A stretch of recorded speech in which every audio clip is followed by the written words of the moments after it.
In the Mint system, it's possible to assign a resource to a record item multiple times, signing off on the record items form each time and creating multiple instances of sign-off data.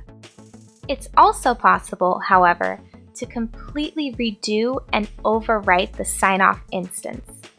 In this video, we're going to show you what that work process would look like. While you could reassign a record item manually each time, it's a lot quicker to configure an event or project with a record item attached. That way, the form will automatically appear in your list of sign-offs after the first grading instance is deleted.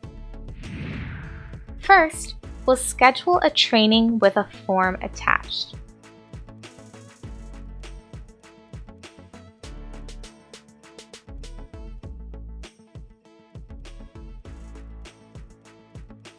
If you want to put a limit on the amount of time after a training that the instructor can regrade the training, change available/assignable to until and set the time limit.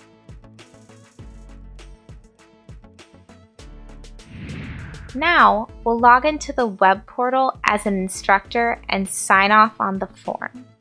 This will create a resource record item with the grading data from this sign-off. To allow an instructor to overwrite that grading instance, we need to head back to the web assistant and edit the resource we just graded. We'll remove that resource record item, which will delete all data from that sign-off instance.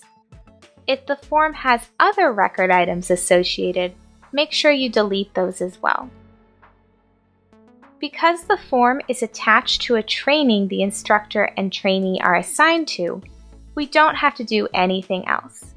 The system will recalculate and notice that the resource record item for that training doesn't exist anymore. When the instructor goes into the web portal, they'll be able to sign off on that resource again.